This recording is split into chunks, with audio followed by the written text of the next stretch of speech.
What's up guys, Captain Coin Collector here, and in today's video, we'll be opening up box number 3 of the nickels for the Hunt and Fill series.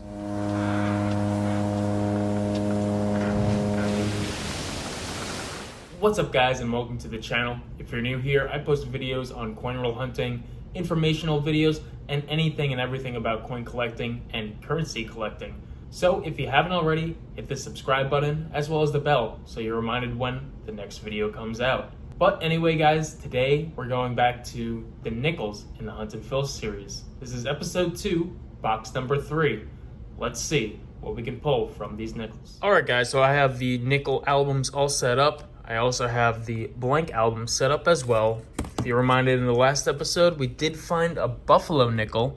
So that's pretty awesome. Hopefully we can repeat the same process in finding another one today. But who knows? Every box is its own mystery. Last episode again, we also did pretty well in finding the silvers. We ended up finding, I believe, 7 silvers, and 5 of them went into the books. So that was a really good hunt. If you did want to catch up with the last episode, I'll leave a link right over here so that you could view it. But I'm excited to get into the hunt to see what we could get, and hopefully we can fill a couple more slots along the way. All right, guys, so the box is open. Now, it's not a full box of bankrolled. I believe it's half and half customer, half bank. But you never know with the customer wrapped rolls. You may be able to find some good treasure, and that's what I hope to do in this episode. So let's begin with customer wrapped roll number 1, and I'll fill you guys in if I find anything. We're on roll number 3, and we have our first oldie. It's going to be a 1956, and it's from the Philadelphia Mint, because there is no mint mark. Put it aside and hope for many more. Roll number 4, and we're going to get our first S mint mark, and it's going to be in a 1970. I'll put it under the scope to see the S more clearly. Here you can see it's definitely from the San Francisco Mint. And in the same roll, we got a nice Philadelphia 1957 oldie. Second one of the roll, second one of the hunt. Roll number 5, and we're going to get our first foreign. It's going to be a Canadian nickel from the year 1987. Now, I'm thinking about getting myself a book so I could hunt the Canadian nickels. Let me know in the comments if you want to see me hunt the Canadian nickel as well as part of this Hunt and Fill series, because it's not uncommon that I do get Canadian nickels. So again, let me know in the comments, but on to the hunt. We still got 45 rolls to go. Roll number 6 is going to give us another Canadian. This time it's a 1980. Roll number 7, and we got ourselves a dime. 2016. Double face value of a nickel. We'll put it aside.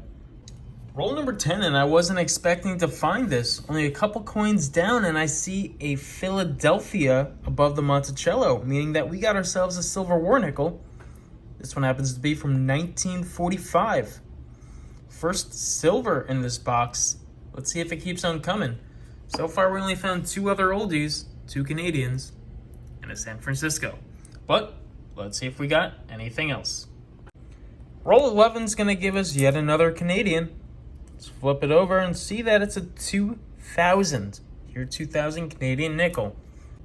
Same roll, roll 11, and we got another oldie, 1953, and it's a San Francisco.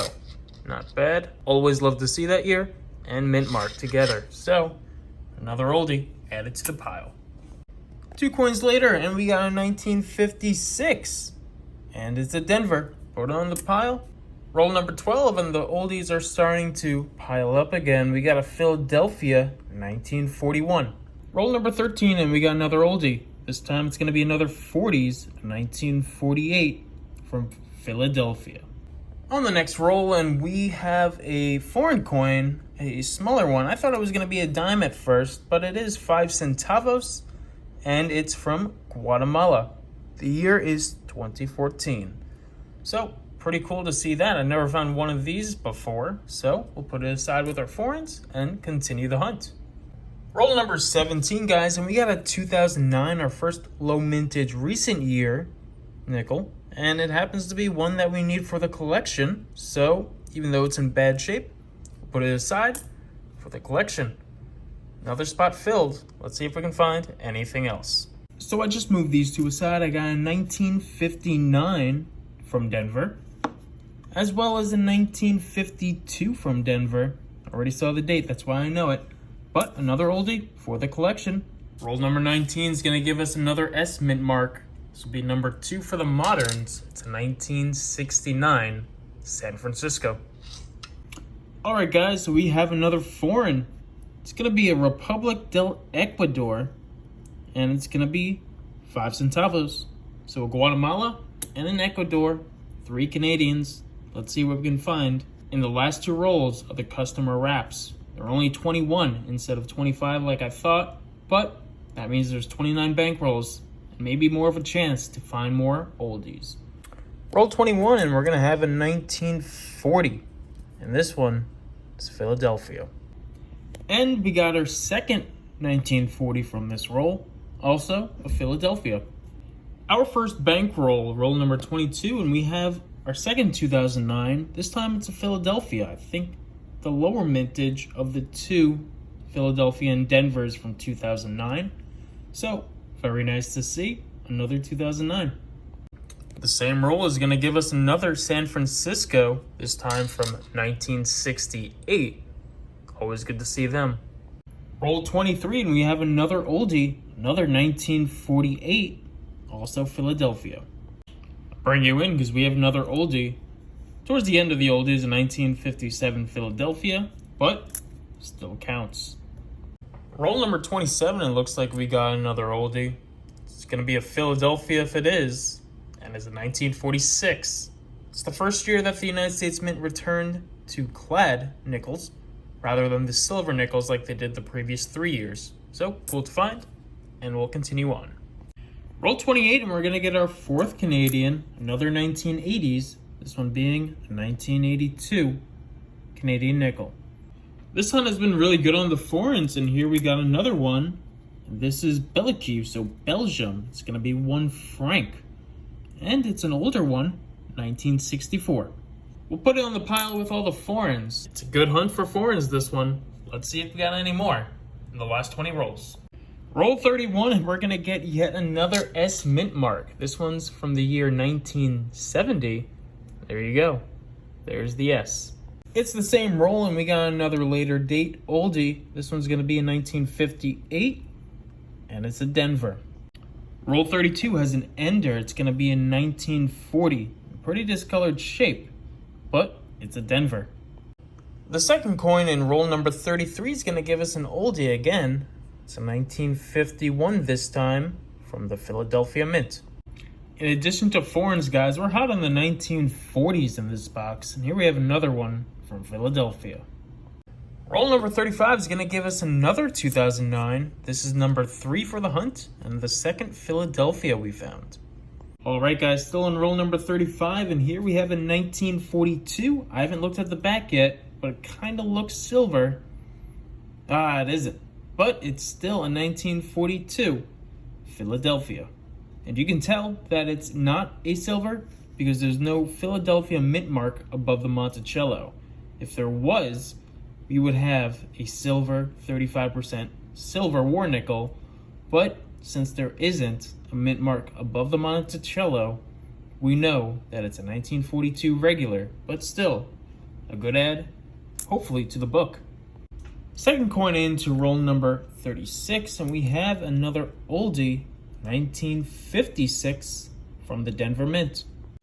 Roll number 37, and it looks like by the back of it, with the Denver Mint mark, we might have an oldie, and it is 1954 Denver. Roll 38 is going to have a picker, and I can see right here it's a 1958, and it's a Philadelphia. Roll number 40, and we're going to get our 21st oldie. It's going to be a 1946, this time a Denver Mint one. In addition, guys, right beside it was another San Francisco Mint mark, this time 1970. Roll number 40 continues with the goodies, and we have our 22nd oldie, a 1951 Denver. If only it was 1 year below, a 1950 Denver, be a pretty good find and a key date. But 1951 Denver is cool in my books. Roll number 41 looks like it's going to have a picker. And as you can see right here, we got 1952 from the Philadelphia Mint, number 23 of the box. Just shying out of this roll, looks like we have another oldie, 1947 this time, and it's a Denver. We only have 5 rolls of nickels left, but that's not stopping us from finding the oldies. Here we got another one, 1957, and it's from Denver. And like that, guys, we are done with the box, and we managed to find a good array of oldies, a bunch of miscellaneous as well. We did manage to find some potential upgrades as well as some fillers for our albums. I'm going to organize everything to show you exactly what I got. Then it's on to the albums to see how much more of the albums we filled and how much we have to go. Alright guys, time to go over what we found before we update the books. I'll start with the 1998s. I already put them aside, but I found 37 of them. I keep 1998s for myself because I do enjoy collecting the year that I was born. So 37 of them isn't bad. That's about one roll of the 50 rolls being 1998. Next up, my favorite nickel of modern coinage is the 2005 nickel because of the reverse of the coin. I just fell in love with these reverse more so than the 2004 reverses. But anyway, I found 23 of them in total. I found 12 of the Bison as well as I found 11 of the Ocean View. So that's not too bad of a day for the 2005s. But moving on, we found 4 Canadian nickels, found 1 Belgian, 1 franc, an Ecuadorian, 5 centavos, as well as a Guatemala, 5 centavos. Next up, we did find 1 US dime in the bunch, meaning that we got doubled in that roll for face value, so that's not too bad in my books.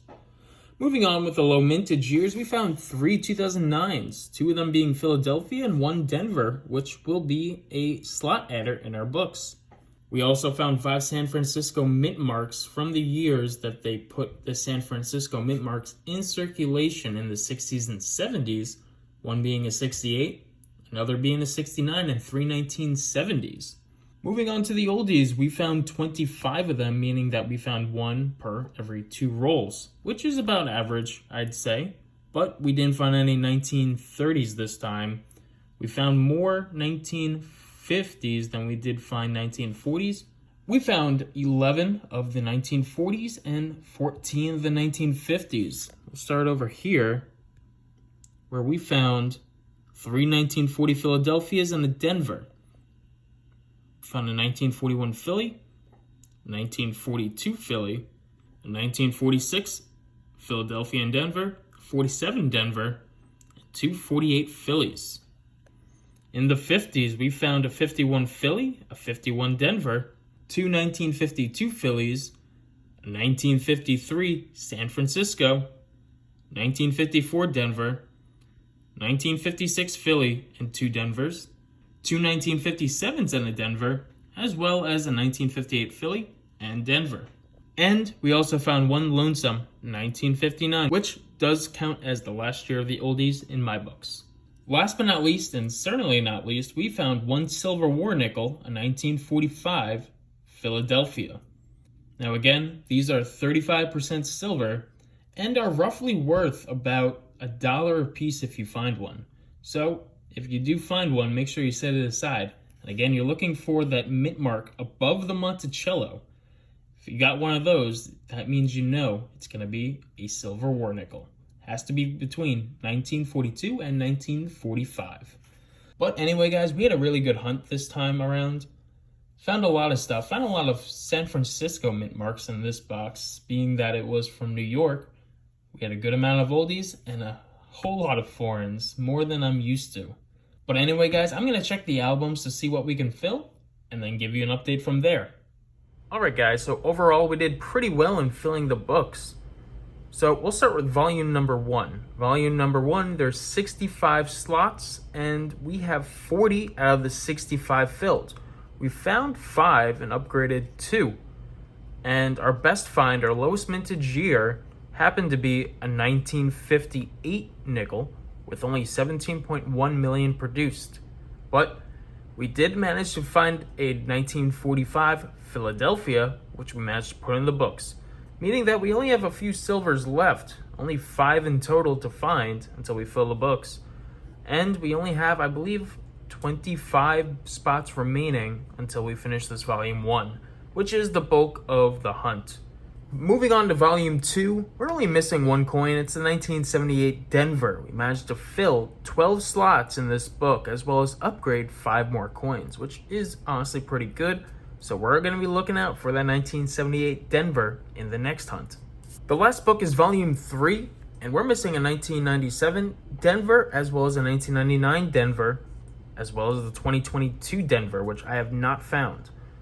So I'm hoping that we can fill these 3 slots, as well as the last slot in the last book, with the next hunt. Then we could be done with volumes 2 and 3 and only look for upgrades and focus on volume 1 with 25 slots remaining. The key find in this book was the 2009 Denver, with only 47 million produced. We did find 2 2009 Phillies, which is the lower mintage of the year, which is pretty good, but we weren't able to upgrade it. But anyway, guys, overall, we did pretty well. In total, we found 159 out of the 188 slots, meaning we're 84.6% done with the collection. Total, we found 25 new nickels to add to the album and upgraded 10 albums. It's a pretty good day for a nickel hunt. And I'm hoping that the next nickel hunt, we can focus more on volume 1 and try to fill that even more. Alright guys, well thank you for tuning into this nickel hunt. It was an absolute blast going through those coins and finding so much to fill our albums. We got a lot done with volume 2 as well as volume 3, so now we can focus more on upgrading 2 and 3 and looking for those oldies to fill up volume 1. Looking forward to see what we can find in the next hunt. I have a few more boxes on standby, so I hope to do them still while I'm here in Fort Lauderdale. But anyway guys, I appreciate you guys watching and tuning in for this episode. Don't forget to like, comment, and subscribe. Really help the channel grow. As well as I'd love to hear what you have to say about this episode or any comments about what I should do better. This channel is not only for me, but it's also for you guys, and I'd love to hear your feedback. Anyway guys, I hope you have a great day, and as always, happy hunting.